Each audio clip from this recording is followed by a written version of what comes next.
उसके फादर के CEAT tyres के शेयर्स थे, CEAT limited. When you say CEAT tyres, CEAT limited कितनी वैल्यू के शेयर्स थे? सीएट लिमिटेड उसके होंगे 1 crore plus के, and he was not even aware. So when he got to know कि उसके 1 crore plus के shares हैं, he was like, you know, all of a sudden, you know, you have only a lakh rupees in a bank account, and you find out, oh my god, I'm now there are 1 crore plus.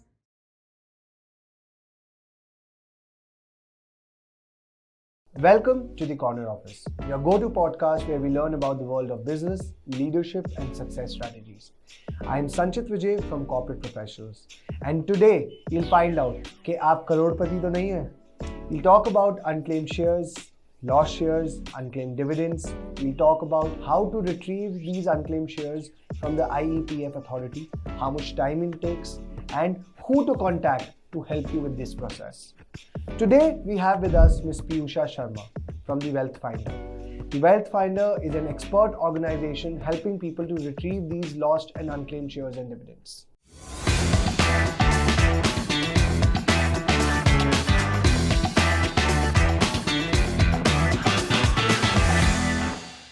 Hi Piyusha, welcome to the Corner Office. Thank you so much, Sanchit, for inviting me here.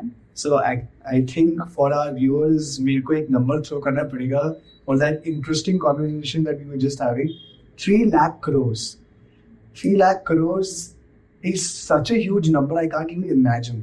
So it's about unclaimed shares, lost shares, unclaimed dividends. And as a matter of fact, कुछ 2-3 साल पहले तक तो मेरे ही कुछ ऐसे shares निकल आए. So can you just tell me what do you mean by unclaimed shares, lost shares and unclaimed dividend? See, Sanjit, जैसे हम बोलते हैं unclaimed dividends, it's in the name itself, it states unclaimed. Those basically the dividends that are not being claimed. So what happened when the company declares dividend? Mostly companies every year they declare dividend. Once the company declares the dividend, within 30 days from the declaration of the dividend, the company is supposed to pay the dividends to its shareholders. Okay. But अब suppose shareholder को आप कैसे पैसे लोगे? आप उसके account में पैसे transfer करोगे? For that you need that person's IFSC code. You need account number. And what if you do not have the account number? You do not have the account details. आप उसको check transfer करो. मतलब check जो है draw करके you must post it to his address. And what if you do not have IFSC? And what if the address is wrong altogether? So इस चक्कर में in that 30 days जो पे हो गया वो हो गया, जो पे नहीं हुआ वो unclaimed हो गया. वो unclaimed. So I won't say कि वो unclaimed हो गया. I would say कि that would remain unpaid. Okay. तो वो unpaid dividend account में चला जाता है with expiry of that 30 days. वो separate account भी called as unpaid dividend account. Okay. अब वहाँ से जब तक कोई shareholder claim नहीं कर रहा है, that will remain unclaimed. The day he claimed, it becomes the claim period. So लेकिन ये प्रॉब्लम तो आई थिंक अब नहीं आनी चाहिए. अब तो सारी चीजें अकाउंट वेरीफाइड होती है, जिसके भी ब्रोकर्स है उसके अंदर बैंक डिटेल वेरीफाई होती है. So I think this problem must have occurred or was occurring between the year of 1990s or 2005, maybe 2010. क्या आज भी होता है? Yeah, it's true. आज भी ये प्रॉब्लम इसलिए है because पुराने टाइम में there was a physical shareholders only. वो तो गवर्नमेंट ने अब होना है. Back in 2019 के shares हैं. अब आप electronically he you should hold the shares on the platform और आप electronically ही transfer कर सकते हो अपने shares. लेकिन पुराने लोग जो है वो अभी भी वही चलते आ रहे हैं. Physical share certificates, you won't believe अभी भी इतने सारे मतलब we have encountered our clients. They are holding bunch of share certificates and 3 piles of share certificates held in house. So it's like उसमें क्या वैल्यू है क्या नहीं है मतलब super because अब उस physical shares holders जो है अब उनका पता नहीं कौन से जमाने का address has been updated in the company's record और बैंक अकाउंट तो बहुत दूर की बात है जिसका एड्रेस ही मतलब अपडेटेड ना हो उसके बैंक अकाउंट डिटेल्स तो जैसा आपने बताया कि अनक्लेम्ड डिविडेंड तो अनक्लेम्ड शेयर्स क्या हुए? देखो अनक्लेम्ड शेयर्स क्या मैं आपको दोबारा से बैक स्टोरी से कनेक्ट करती हूँ. लाइक जो मैंने अभी आपको अनक्लेम्ड डिविडेंड बताया तो वो अनपेड डिविडेंड अकाउंट में पड़ा रहते वो वहां पे 7 years तक रहता है अनपेड डिविडेंड अकाउंट में until and unless the shareholder claims मतलब he has a time period of 7 years to claim that share to claim that dividend. ठीक है. And on expiry of those 7 years those unpaid dividends will transfer to the investor education and protection fund. So it's straight enough, it's a dead fund lying in the bank account. ठीक है, the government has decided a time period of 7 years कि किसी ने claim नहीं मतलब किया, 7 साल it didn't transfer to the तक IPF. डिविडेंड किसी ने क्लेम नहीं किया, तो डिविडेंड के साथ साथ उसके शेयर्स भी. हाँ, लेकिन इसमें एक कैच ये है, राइट, एक पर्टिकुलर ईयर का डिविडेंड अगर 7 years तक अनक्लेम्ड रहता है, we transfer it to IPF. लेकिन शेयर्स मेरे तब अनक्लेम होंगे जब पिछले 7 years में कोई डिविडेंड क्लेम ना हो. ओके, सो मैं एक बात रिपीट करता हूँ, आप मुझे बताना कि दिस इज करेक्ट. सो अगर लेट्स से मुझे कंपनी ने डिविडेंड दिया इस साल और मैंने क्लेम नहीं किया, वो अनक्लेम रहा. अगले साल भी दिया, क्लेम नहीं हुआ, वो अनक्लेम रहा. 7 साल बाद यही डिविडेंड का अमाउंट मेरे IEPF, जो आपने बताया इन्वेस्टर एजुकेशन प्रोटेक्शन फंड में चला जाता है, वहां पे ट्रांसफर हो जाएगा. Yes. और पिछले 7 साल में जितने भी डिविडेंड मिले होंगे, अगर मैंने वो सारे क्लेम नहीं किए, Exactly. तो मेरे शेयर्स भी ट्रांसफर हो जाते हैं. और जब the moment those shares are transferred to the IPF, we call it as unclaimed shares. Okay, क्योंकि अब हो सकता है पिछले 7 years में से 2 years का डिविडेंड एक शेयर होल्डर ने क्लेम कर लिया, तो वो ट्रांसफर नहीं तो होगा. वो ट्रांसफर नहीं होंगे. Okay. तो उसके शेयर्स तो ट्रांसफर नहीं होंगे, लेकिन उसके 7-5 years के डिविडेंड तो हो जाएंगे, लेकिन शेयर्स नहीं. ये कौन, मतलब ये जो लॉ आप मुझे बता रहे हो, ये कोई लॉ है? Written in section 124 of the Companies Act. So you read it, you'll infer it from it. Okay, got it. So हमने अनक्लेम शेयर्स बात की, अनक्लेम डिविडेंड बात की. ये आपने एक वर्ड और बोला था, मतलब lost shares. What is that, lost shares? See, lost shares simply means in common parlance, I could say I do not have the share certificates, my shares are lost. Also, the shares which are transferred to the IPF are in common parlance known as lost shares. Why? Because you will have to carry out the entire procedure to claim those shares. You cannot say, I am having those shares right now. I do not have the physical share certificates in my hand. People say, I lost my shares. It's a lot, because, in order to get those shares, you will have to carry down the entire legal procedure, carrying out the procedure of issuing of duplicate share certificates. Okay, So you will have, and if the shares are transferred to the IPF, so you will have to carry on the entire process to get those shares claimed from IPF. Very simple question. एक तो पहली बात, IEPF जो आपने बताया, जो government का account है जहाँ पे ये सारा फंड पड़ा हुआ है, which is amounting to almost 3 lakh crore. क्या गवर्नमेंट के पास से जब पैसा चला जाता है या ये शेयर्स और डिविडेंड चले जाते हैं, सो क्या ये हमें मिल जाते हैं वापस? जिस जो भी उसका एक्चुअल ओनर है, बेनिफिशियल ओनर है, क्लेमेंट, लीगल ओनर जो भी होगा, can he claim that? Yeah, definitely. Provided his documents are backed by proper legality, he is the rightful owner. मतलब if the shareholder है, shareholder के नाम पे है, we will present all the documents, we dash all the documents to the authority, file the claim to get the share. तो क्या government इस पूरे फंड पे इंटरेस्ट भी देती है? Exactly. So actually क्या होता है कि सपोज जैसे आप जब आप शेयर्स ट्रांसफर करते हो, उसके साथ जो डिविडेंड्स भी ट्रांसफर करते हो, डिविडेंड पे जो भी इंटरेस्ट होता है वो भी ट्रांसफर होते हैं, और फिर जब IPF फंड में जो जाता है उसके ऊपर जो इंटरेस्ट अक्रू होता है वो भी जाता पर इसकी एक्सपायरी है कि जैसे 7 साल में तो IPF में चला गया, लेट्स से उसके कितने टाइम बाद ये मेरे लिए क्लेम करना एकदम इम्पॉसिबल है? है. ऐसे कोई एक्सपायरी ऐसे कोई भी टाइमलाइन कोई शेड्यूल नहीं, आप जब मर्जी जाकर अपने शेयर्स IPF अथॉरिटी से जाके क्लेम कर सकते हो. तो ये एक तरीके से बोलते हैं कि लॉस्ट हो गए शेयर. मैं वैसे अब स्टेटमेंट अभी समझा जो आपने मुझे शुरू में कहते कि आप भी 1 करोड़पति हो सकती हो. Exactly, because we have, मैं उस दिन when I was driving somewhere, तो बीच में वो रेडियो पे एक पर्सन था, उससे कम्युनिकेशन चल रहा था.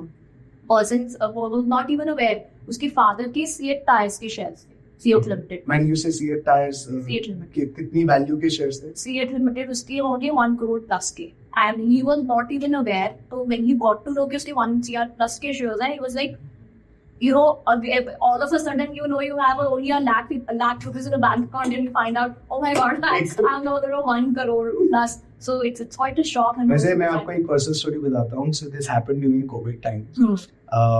Somehow I got a call from an unknown person stating that मेरे ताऊजी के पास कि उनके कुछ शेयर्स पड़े हैं XYZ कंपनी, उसने कंपनी का नाम डिस्क्लोज नहीं किया, और उसने बोला कि इसमें शेयर्स पड़े हैं, मैं आपके वो शेयर निकलवा लूंगा, एंड आप मुझे निकलवाने के बाद आप उस पर मुझे सक्सेस फी दे देना या मतलब कुछ बेसिस कमीशन. सो ये वही चीज है जो हम बात कर रहे हैं. एग्जैक्टली ये वही चीज है, क्योंकि कभी कभी नहीं पता होता आपको. अब जैसे पुराने टाइम में ग्रैंडफादर होंगे, फोरफादर होंगे, उन्होंने शेयर्स परचेज करके रख लिए.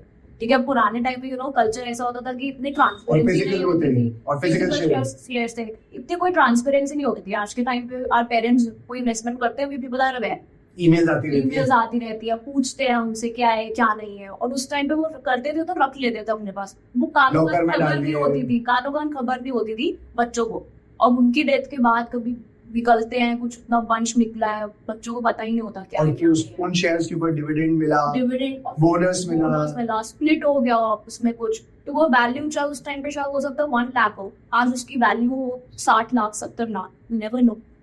So this is all because of the lack of awareness, I would say, lack of proper knowledge. So when you say these 3 lakh crores, कितने लोगों को एक्चुअली पता है कि मतलब ऑब्वियसली दिस मस्ट हैव, जैसा आपने बताया कि 1990s में या फिर पुराने टाइम में किसी के ग्रैंडफादर ने फादर ने शेयर्स खरीदे हो और आगे पास ऑन नहीं हुए या पता नहीं चला because of it being shares, physical shares.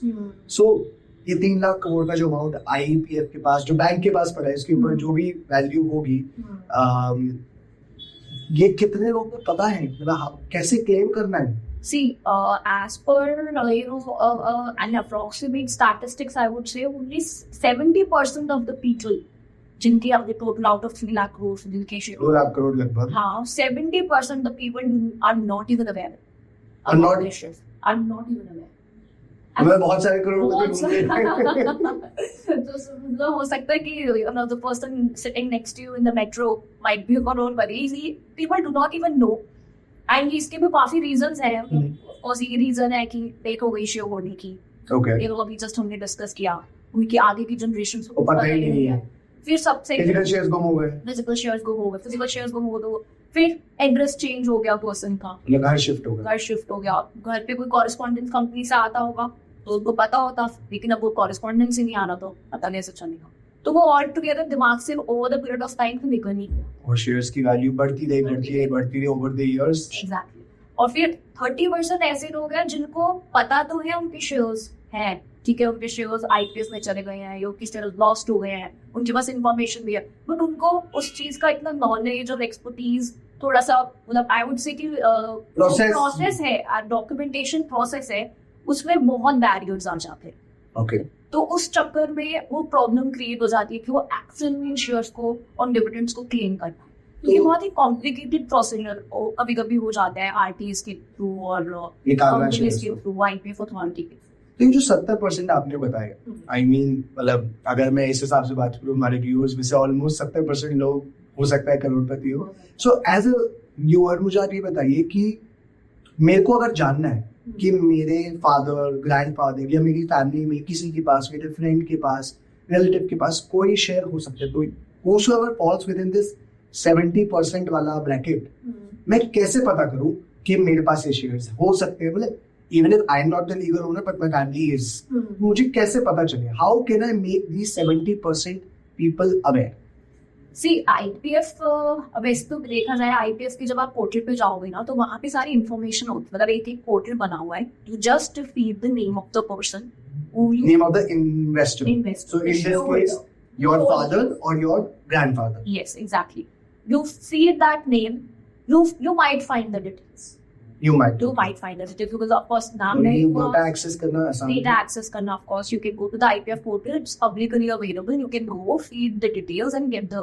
For viewers, I'll put up the link to the IPF portal where you can see अगर आप करोड़पति हैं कि नहीं. Okay, so उसके बाद you can, after I've seen कि let's say मेरे father का नाम, मेरे ग्रैंडफादर का नाम आ रहा है. Now what do I do? So अगर नाम आ रहा है तो you should have to start the communication with the company, the respective company. Okay. ठीक है, मतलब मुझे कंपनी को मेल डालनी है. कंपनी को मेल डालनी है. अब और एक चीज और भी है कि मतलब हो सकता है 70% भी लोगों को कुछ बेसिक डिटेल्स ना हो कि मेरा फोलियो नंबर क्या है, और तो उसको पता हो कि मैंने इस कंपनी में अपने शेयर्स जो है इन्वेस्ट करे थे या मेरे पापा ने इन्वेस्ट किए थे. तो as per law every company is required to publicly make the information available on their respective websites. तो उसमें प्रॉपर इंफॉर्मेशन होती है कि कौन से शेयर्स हैं, किस शेयर होल्डर की शेयर आईपीएस में चले गए हैं, कितना डिविडेंड ये इन्फॉर्मेशन भी पब्लिक है? ये पब्लिकली अवेलेबल है. Every company respectively on the websites in that investors वाले टैब में शो दैट इंफॉर्मेशन. मैंने आईपीएफ की साइट पे जाके देखा कि मेरे फादर के इस कंपनी लेट्स से सीएट, आप एग्जांपल है सीएट में शेयर्स है, तो मैं सीएट कंपनी के पास जाऊं एंड मैं उन्हें ईमेल करूं किस पे ईमेल करूं, कहाँ ईमेल करूं? देखो, अब ईमेल करने के लिए आप कंपनी के, ऑफ कोर्स आज के जमाने में people are very tech savvy to an extent. They can easily find out the email ID on the internet. ठीक है, you can go to the respective website of a company. ठीक है, वहाँ पे जाकर कंपनी की एक ईमेल आईडी ले सकते हो. एक बहुत इंपॉर्टेंट कंसेप्ट क्या है इसमें कि मतलब कंपनीज का जितना भी इन्वेस्टर्स डेटाबेस होता है that are all maintain by the registrar and transfer agents. There are, तो आरटीएस को भी हमेशा लूपिंग करके चलो because they are the actual executors in this case. तो जैसा आपने बताया कि मतलब ये प्रोसेस तो कि एक व्यूअर को कंपनी को कांटेक्ट करना है, उसके आरटीए को कांटेक्ट करना है, मैं कैसे ढूंढूंगा? हालांकि लोग तो आज पासपोर्ट और ड्राइविंग लाइसेंस भी खुद नहीं बनवाते, they find people to do for them. तो क्या ये करने के लिए भी are there people who can give any expert advisory और consultancy? Is come to us, contact the will, find out. Okay. So we actually, deal in these services totally. So all issues which are related to the shares, loss shares of the shareholder, transmission related issues हैं आपको, KYC related issues है, address mismatch, name mismatch. Everything is dealt with our. So anything related to physical shareholder, अगर मेरे पास physical shareholder थे, वो फट गए, गुम गए, मैं वो पास ऑन नहीं हुए एंड मुझे अगर पता नहीं है तो मैं पता कर सकता हूँ. I can get to know from you instead of going to IPS as well. See, actually, we are having a proper database with us. Okay. And based upon that database, we it just give us the name of the shareholder, father's name of that shareholder. Just with the simple information, we fetch the entire history of the shares which are being held by. Okay. Yeah. That's interesting. That's सबसे पहले तो मैं अपना check करा लूंगा. So we are a one-stop solution for all the issues related to the shares, I would say. Okay. You just give your name, the shareholder's name and his father's name. That's it. ठीक है. तो मैं as a for viewer मैं बता देता हूँ कि email आपको कांटेक्ट करके आप तो निकलवा दोगे, लेकिन प्रोसेस अदरवाइज इजी है आईपीएफ से अगर मैं खुद निकालना चाहूँ? क्या प्रोसेस इजी है या गवर्नमेंट का ये जो प्रोसेस डिफिकल्ट है? मतलब क्या एक लेमैन, एक वर्किंग प्रोफेशनल जिसके कभी फादर या ग्रैंडफादर ने इन्वेस्ट किया हो, क्या वो इजीली बस इंफॉर्मेशन फिल इन करके डॉक्यूमेंट्स दिखा के क्लेम कर सकते हैं अपने ये शेयर्स? देखो, गवर्नमेंट ने बहुत एफर्ट्स मारे हैं कि प्रोसेस को बहुत इजी बना दिया जाए जिससे the person can go and claim himself. Okay, ठीक है, बट ये चीज होती है ना कि इवन इफ यू गो, अब आपको डॉक्यूमेंट्स आप दे रहे हो, आपके पास वो एक्सपर्टीज कहीं ना कहीं लैक करेगी कि कौन से डॉक्यूमेंट्स जाने चाहिए, वो डॉक्यूमेंट्स किस तरीके से जाने चाहिए, because even a minute details can make your claim rejected. You won't believe 50% of the IVF claims authorities straight away reject. So it is always better to go with an expert. Exactly. Which is why experts are, because we know we have an experience of not getting a claim rejected. आपका क्या है? आप कितना claim percentage है आपका? अगर मैं आपसे बात आता हूँ, व्हाट्स योर? देखो क्लेम परसेंटेज की बात तो है, ये तो तब है सक्सेस का क्या परसेंटेज? सी ऑफ कोर्स अभी जितने भी हम लोगों के जितने भी केसेस आए हैं, आई वुड से कि like it's been 2 years we have started. ठीक है, कि सबसे बड़ा मिथ है कि शेयर होल्डर को लगता है कि मैंने आज अपने शेयर्स क्लेम में लगा दिए तो मेरे अगले महीने मेरे शेयर्स जो मेरे अकाउंट में आ जाएंगे. अच्छा, ठीक है, it's a time taking process. See, on an average, if it is simple case of unclaimed dividends and demat of physical shares, provided the thing is your shares are not moved to IPS, I would say 8 to 10 months will take. 8 to 10 months? Yes. But in that too, it happens because dividends आने में time लगता है. This is the maximum time period I am for unclaimed dividends. For unclaimed dividends. मतलब जो IPF में transfer हो गए हैं या नहीं हुए? जो IPF में ट्रांसफर नहीं हुए हैं. And it is as short as 4 months and as max as 10 months, I would say. Because हो सकता है कि जो शेयर होल्डर है वो alive है, ठीक है, आपको उसके शेयर होल्डर alive है, आपको बस उसका KYC अपडेट करवाना है एंड उसके शेयर्स केवाईसी अपडेट करवाते तो आपने जो 10 हैं। months वाला बताया रेंज, वो इसी बताया कि अगर लाइक से शेयर होल्डर अलाइव है तो थोड़ा जल्दी हो और जाता है। उसमें भी मैं वो वाला कंसेप्ट बीच में नहीं लाई हूँ। एक्चुअली मैं आपको थोड़ा सा और बता दूं, जैसे शेयर होल्डर अगर अलाइव नहीं है, हाँ, हो सकता है उसके पास, क्योंकि सारे कॉम्प्लिकेशन इनमें से अराइज होती है जब शेयर होल्डर अलाइव नहीं है, हो सकता है उसके पास लीगल एयर्स, अब शेयर्स किसके पास जाएंगे, अब राइटफुल ओनर ढूंढने के लिए आपको उससे एक सक्सेशन सर्टिफिकेट चाहिए होगा। ओके, हो सकता है उसने विल लिख कर गया हो अपनी, तो हमें विल चाहिए होगी, और ये सारी चीजें जो है ये कोर्ट के थ्रू वो अलग एडिशनल प्रोसेस है। एडिशनल है, वो आपको कोर्ट के पास जाना होगा, कोर्ट से आपको सक्सेशन सर्टिफिकेट लेना होगा, जिसमें as short as 8 months max,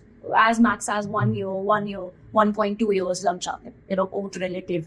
तो डिविडेंड में तो हमने अगर मतलब फिर तो 4 months मिनिमम हो गया। अगर बहुत सिंपल केस है, हाँ। पर्सन लाइव है, वो जा रहा है केवाईसी करेगा 4 महीने में, हाँ। Unclaim dividend you will get it. और अगर केस कॉम्प्लिकेट हो जाता है, लेट्स से अगर क्लेमेंट की डेथ हो गई है, सक्सेशन सर्टिफिकेट नहीं बना और बना भी है तो कोर्ट के थ्रू आउट हो रहा है, तो it will take up to 1 year or 1.2 years in cases of unclaimed. Or about unclaimed shares, unclaimed okay, unclaimed मतलब dividend. the shares are actually moved to IPF. I'm talking about IPS days.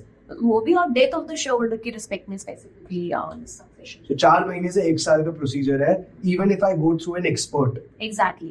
So this is After and one important thing, even after you file your claim to the IPF authority, that's the final step. जब the shares IPF में है, तो IPF will take its own time to give your shares into their account. And in fact, approval के बाद भी in fact, हमारे बहुत सारे क्लाइंट्स हैं जिनके शेयर मतलब क्लेम हैज बीन अप्रूव्ड, उनके शेयर्स नहीं आए, Okay. और अगर शेयर्स आ भी गए हैं तो डिविडेंड्स नहीं। Okay. तो ये थोड़ा सा बिकॉज इट्स क्वाइट पूरी इंडस्ट्री में there is a ruckus in this, authority के एंड पे बहुत प्रेशर है, and that is quite evidence everywhere in industry on the part, might not be on the part of the shareholders, but yes, of course, on the part of the authorities, on the part of company, on the part of parties, and on part of us. There's a hell lot of hustle in the authority. बहुत सारे claims आते हैं, they are not having a proper structured layout to how to manage it. 3 lakh crore का amount है, I mean. Exactly. So we actually recently authority ने नया एक suggestion paper भी निकाला है, जिसके अंदर the authority, the government is trying to offload the entire burden on the companies. So it's quite straight through process के through claim. But I think company के लिए तो this is better. अगर उनके शेयर्स फिजिकल से demat में बन जाते हैं, Exactly. उनकी लिक्विडिटी बढ़ जाती है। उनकी लिक्विडिटी बढ़ जाती है, और उनको एक तरीके से वो पूरा डेटाबेस मेंटेन करना, क्योंकि पता है बहुत सारी चीजें होती है। फिजिकल शेयर होल्डर है तो आप उसको इलेक्ट्रॉनिकली अप्रोच नहीं कर पाओगे, आपको फिजिकल मींस के थ्रू अप्रोच करना, मतलब पेपर वर्क पड़ेगा। बेसिकली कंपनी इनहेरेंटली चाहती है कि लोग फिजिकल से डीमैट में कन्वर्ट करें, Exactly. एंड आप फिजिकल से डीमैट कन्वर्ट करवाते हो, you make sure that happens. Okay, so I think let's move to the last segment of our podcast today. मुझे कुछ कॉमन इश्यूज बताइए कि मतलब around these unclaimed shares, lost share, dividend, जो misconceptions है basically about all of these, जो as a layman मुझे इन सब चीजों का ध्यान रखना है। देखो, सबसे पहले तो क्या होता है, जैसे मैंने पहले भी बताया कि मेरे अगर शेयर सर्टिफिकेट गुम गए तो शेयर होल्डर को एकदम एंजाइटी अटैक्स आने लग जाते हैं, मेरे तो शेयर गुम गए, अब मैं क्या करूँ, कोई प्रॉब्लम नहीं है, ऐसा कुछ नहीं होता। Okay. अगर आपके पास आपके शेयर सर्टिफिकेट्स नहीं है, हालांकि अगर आपकी जेब में पैसे गुम जाए तो मैं मान सकती हूँ कि आपके पैसे खो गए हैं, लेकिन अगर आपके पॉकेट से शेयर सर्टिफिकेट्स गुम गए कोई तो कोई प्रॉब्लम नहीं है, because you still will be the share holder. So मतलब share certificate lost forever. Share certificate गुम जाए, आपका घर चेंज हो, शेयर सर्टिफिकेट आपको तब ना मिले, चूहे खा गए, कुछ भी हो जाए, पानी गिर गया, खराब हो गया, कोई प्रॉब्लम नहीं। ठीक है, सो दैट इज क्लियर कि शेयर सर्टिफिकेट घूमने से, फटने से, खराब हो जाने से कोई प्रॉब्लम नहीं। What else? दूसरा, मेरे शेयर्स गवर्नमेंट के पास चले गए, ये होता है एक मेंटल साइकोलॉजी भी, गवर्नमेंट के पास कोई चीज चली गई तो बस अब मिलेंगे। तो ये है कि अगर मेरे आईपीएस में चले गए शेयर्स, तो इसका मतलब ये नहीं है कि आपके शेयर्स गुम गए, वो भी लॉस्ट शेयर, लॉस्ट केस नहीं है। आप चाहे आपके शेयर्स चले गए और आप 20 साल बीत गए, अभी तक ऐसा कोई लॉ नहीं है कि आप शेयर्स आपके क्लेम कर सकते।